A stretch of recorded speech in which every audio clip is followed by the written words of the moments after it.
Hello viewers, welcome to the channel Amazing Civil Engineering Studies. In today's video we are going to discuss about soil compaction.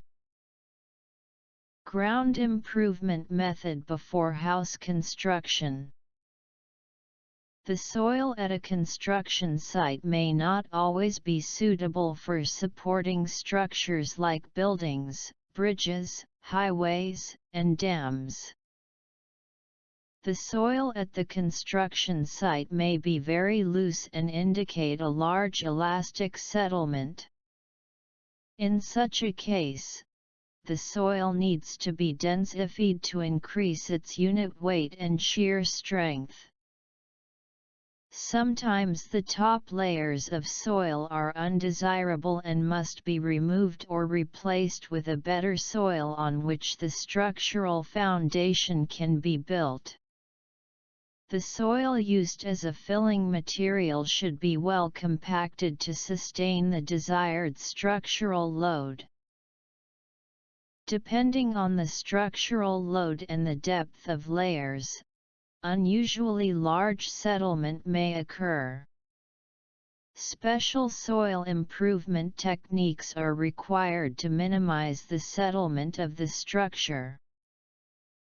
The various methods are used to reduce the settlement of the building, improve the shear strength of the soil and thus increase the bearing capacity of a shallow foundation, increase the factor of safety against possible slope failure of earth dams and embankments, reduce the shrinkage and swelling of soils. There are many situations where the strength and other properties of soil have to be improved by ground improvement methods. Soil compaction is one of the best ground improvement methods. Let us understand what is compaction. What is compaction of soil? Compaction means pressing the soil particle close to each other by mechanical methods. Air during compaction is removed from the void space in the soil mass, and therefore the mass density is increased. The soil compaction is a method of mechanically increasing the density of soil. It is a simple ground improvement method, where the soil is compact through external compaction effort. Soil compaction is the process of applying external energy to a loose soil to consolidate it and remove air voids from the soil and thereby improving the physical properties of the soil.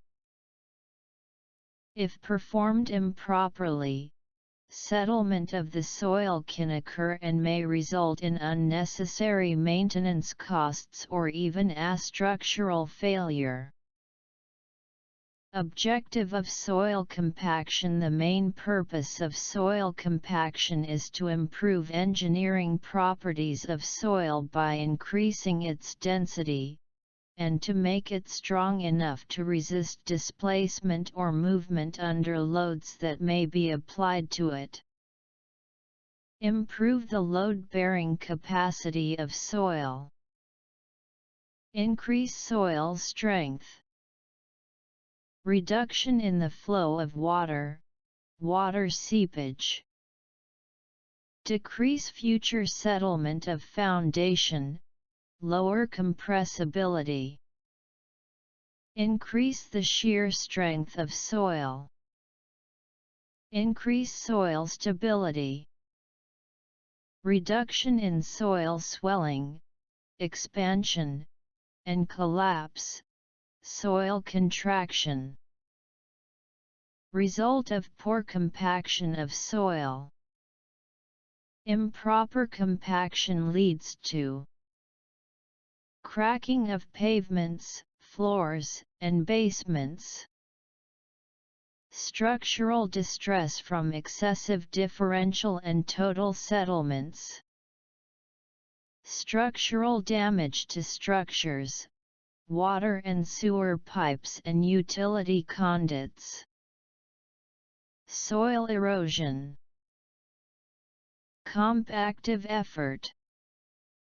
The concept of compactive effort is used in both field and laboratory compactions. For laboratory conditions, compactive effort is defined as the application of a given amount of energy per unit volume of compacted soil.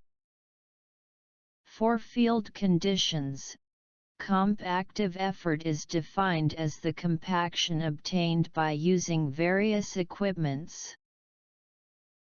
Compactive effort can be varied in the laboratory tests by changing the weight of the compacting hammer, number of blows per layer and number of layer. In vibratory method, the compactive effort can be changed by changing the frequency, amplitude, and time of vibration. In the field, compactive effort can be increased by increasing the number of passes of roller. For all soils, both in the laboratory and in field compaction, an increase in compactive effort increases the dry density and decrease in the optimum moisture content.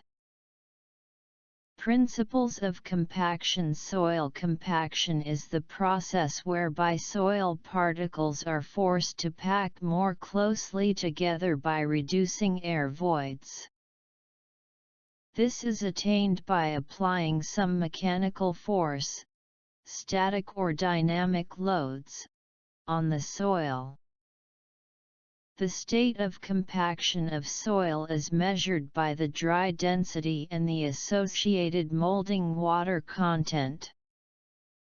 The increase in the dry density of the soil produced by compaction depends on the water content of the soil and applied energy. For most soils in a given compactive effort, the density of the soil will increase to a certain point as the moisture content is increased. That point is called the maximum dry density. After that point, the density will decrease with any further increase in moisture content. The moisture content at which dry density is maximum is called optimum moisture content. Therefore, the maximum dry density occurs at an optimum moisture content. Types of soil compaction. The process of soil compaction is merely removing the air from the voids or reducing air voids from the soil particles, causing more reduction in volume, which will result in adding more soil and hence the dry density will also increase accordingly. 4 types of basic mechanisms on which different types of compaction equipment work are. Impact. It is a large force acting for a very short interval of time. Pressure. It is a force acting on the unit contact area. Vibration. It is a shaking force applied on the surface. Kneading. It is manipulating or rearrangement of the soil particles. Soil compaction equipments. A variety of equipments are used to compact soils in the field. Static and vibratory vertical forces accomplish compaction. Several types of rollers are used for ordinary compaction in the field. The most common are smooth wheel rollers, or smooth drum rollers.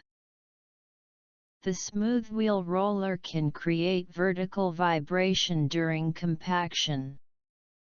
Also, they are suitable for sandy and clayey soils.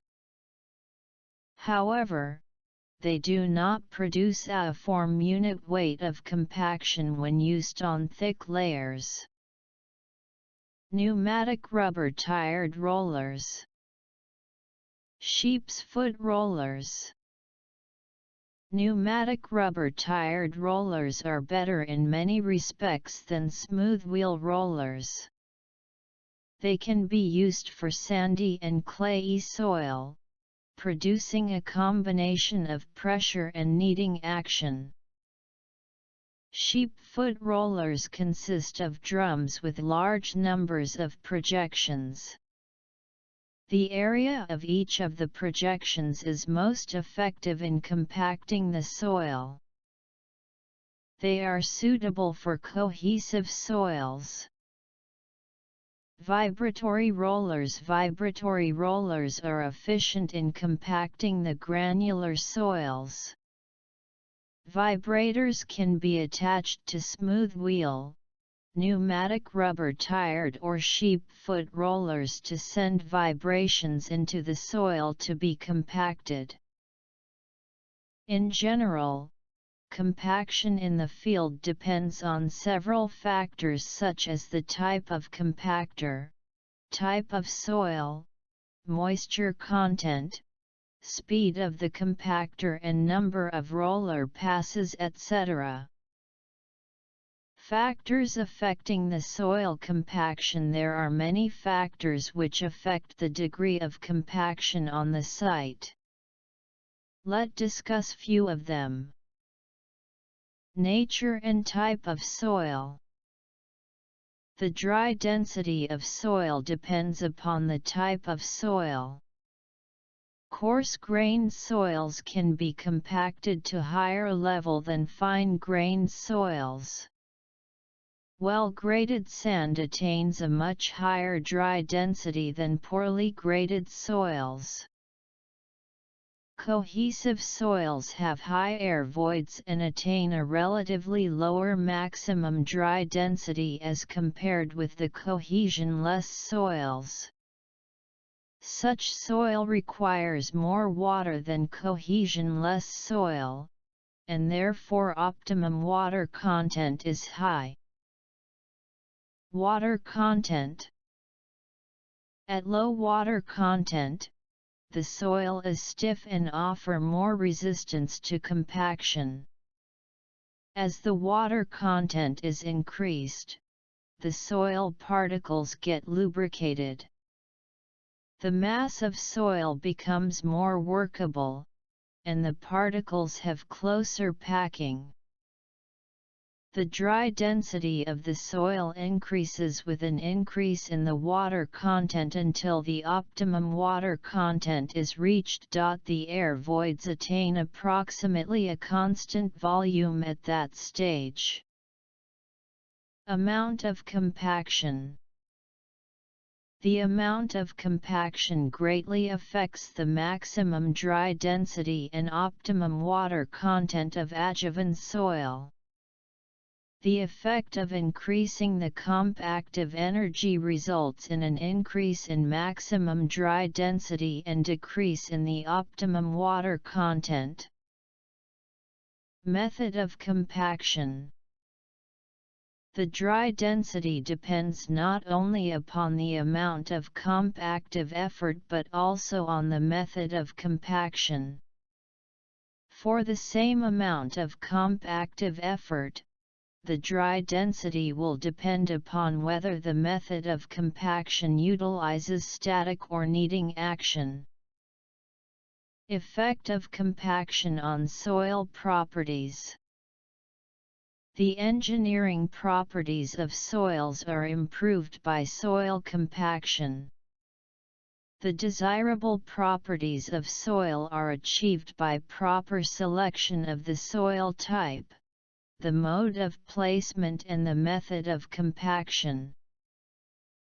Let us discuss the effect of compaction on various soil properties. Soil structure. The water content at which the soil is compacted plays an essential role in the engineering properties of soil. Soil compacted at a water content less than the optimum water content generally have a flocculated structure. Soil compacted at a water content more than the optimum water content usually has adispersed structure. Permeability. The permeability of soil depends upon the size of voids. The permeability of a soil decrease with an increase in water content on the dry side of the optimum water content. The minimum permeability occurs at slightly above the optimum water content. If compactive effort is increased, the permeability of the soil decreases due to increased dry density and better orientation of particles. Swelling. A dry soil has high water deficiency and more random orientation of particles. It imbibes more water than the sample compacted wet of the optimum. Therefore, more swelling. Pore water pressure. Pore water pressure is defined as the pressure of groundwater held within a rock or soil, in gaps between particles. The pore water pressure for soil compacted dry of the optimum is less than that for the wet of optimum. Shrinkage. Soil compacted dry of optimum shrinks less when compared to compacted wet of optimum because the soil particles in the dispersed structure have nearly parallel orientation of particles and can pack more efficiently. Compressibility. The flocculated structure developed on the dry side offers more excellent resistance to compression than the dispersed structure on the wet side. Consequently, the soils on the dry side are less compressible. Stress-strain relationship. The soils compacted dry of the optimum have a steeper stress-strain curve than the wet side. The modulus of elasticity for the soils compacted dry of the optimum is high. Such soils have a brittle failure like dense sands or over-consolidated clays. The soils compacted wet of optimum have a relatively flatter stress-strain curve and a correspondingly lower value of the modulus of elasticity. Shear strength. At a given water content, the shear strength of the soil increases with an increase in the compactive efforts until a critical degree of saturation is reached. With further increase in the compactive effort, the shear strength will decreases. Thanks for watching. For now, please subscribe, like, share and do not forget to press bell icon.